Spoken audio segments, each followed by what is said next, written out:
everybody, get out your calendars. We have a lot going on this fall with our arts and cultural attractions. We have our Arts and Cultural Services Marketing Director, Angela Cato, here with us today to tell us more about it.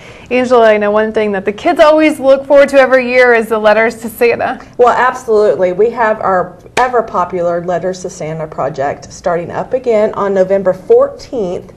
Our mailboxes will be out at City Arts, Cowtown, Indian Center, Century 2, Starkey, and at Cambridge Market. And kids can drop off their letters. Make sure you have your return address on there so we can get you a response from Santa, and also put your age because we have some great prize drawings. What are your prize drawings? Well, the grand prizes, we're going to pick 2 letters at random. We're going to give one lucky kid a ride on a fire truck, a Wichita fire truck. And then another lucky kid will be able to go on the noon news with Jamel Holoparik on Channel 10 and read their letter to Santa aloud. So it's always a lot of fun. The mailboxes will be out November 14th through December 12th. And just really invite the kids to start thinking about their Christmas wishes. I'm sure you guys probably get a lot of letters. We do. They range, 500 our first few years, 1,500 as it started rising in popularity. Kids are really special with this project. They'll ask for the typical dolls and lots of electronics, by the way. Kids are getting very savvy. They want iPads. But there are also some very caring children out there that just kind of touch your heart. They are asking for scarves and mittens for the homeless, or for mommy and daddy and grandma to have their job back. So there's a lot going on in the kids' minds. I think this is a great holiday project that we have going, just to kind of spread some cheer throughout the community, give a little early holiday presents. And other ones would include a City Arts class gift certificate, memberships to Cowtown and the Indian Center, and then a gift certificate for a show at Century 2. So a lot of stuff. Indeed. And how quickly does it take Santa? How quickly does he respond to all these letters? Well, Santa, we FedEx them to the North Pole, and Santa and our helpers from Starkey will be getting them responses before Christmas. So that's why it's really important. Make sure you have that return address on there so Santa knows where to send the letter. Do they need to include stamps? No, they just need to drop off their letter and at one of the locations. Obviously, it doesn't need to be stamped in, and we don't need a return stamp envelope. Just the information to get it back to the kids. All right, that sounds good. And I know you guys have more going on at City Arts too. City Arts is a great place right now. Their classes are going on for the fall. More are starting. So I encourage people to look at City Arts on Facebook, and it's facebook.com/Wichita City Arts. Classes are starting all the time.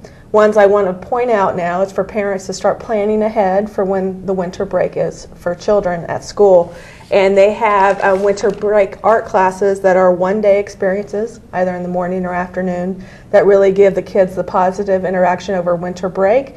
They'll do some creative art projects, make new friends, and it's really an affordable way for parents to keep their kids' brains engaged while they're out of school. What's the ballpark range of classes, or the? Well, they're $25 per session, and so you're kind of going down the list here. Digital distortion, so they're going to have some fun with computers. Van Gogh collage, face and body painting, step-by-step drawing, art of science, glass mosaics, and wire sculpture. There's a whole range, and parents can choose whatever specific session they want their kid in, or you can enroll them in them all. And then I know you guys are also going to go out of your way to honor veterans. Yes. The children are having Veterans Day classes, and their art core classes as well. Whenever school's not in session, you might want to check with City Arts. They may have an art core session then. And so they're having 2 sessions, one in the morning and one in the afternoon. Crayon Meltdown and optical art are 2 of activities available for kids on Veterans Day. And what's your website? Where can people go to get more information? Right now, WichitaArts.com is a great place to go to learn about City Arts. City Arts is working on a new website, and we'll be able to announce that on our next Arts and Culture Spotlight. We'll be looking forward to that.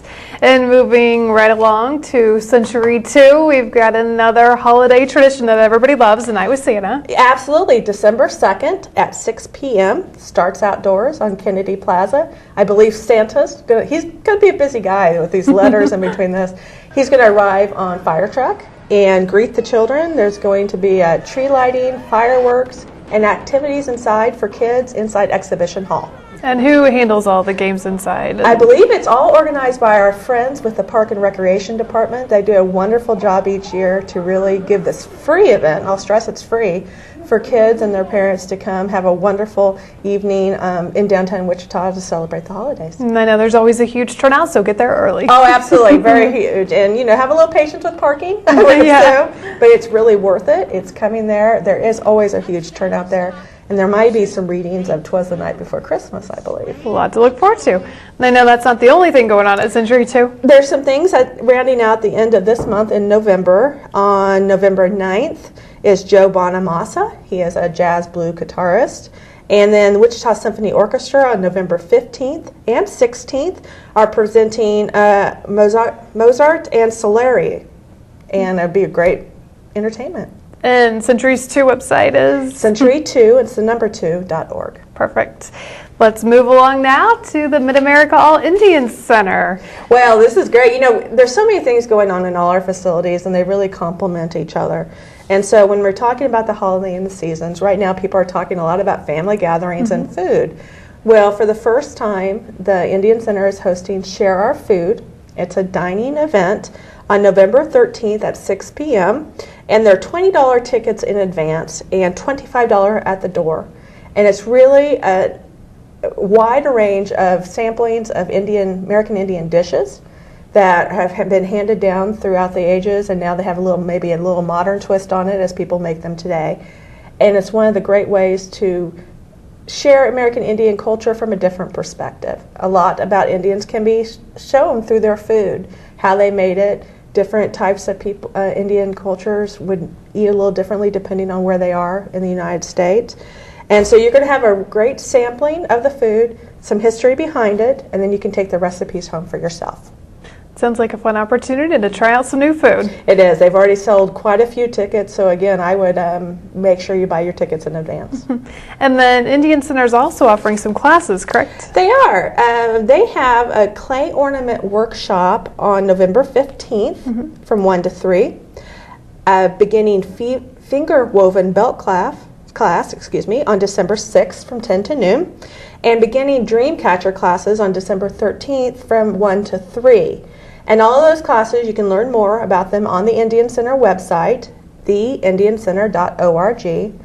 And these classes are all taught by American Indian artists. We all know about dream catchers. Well, the story behind them, again, is told as you're making them, and you're having this own keepsake for yourself.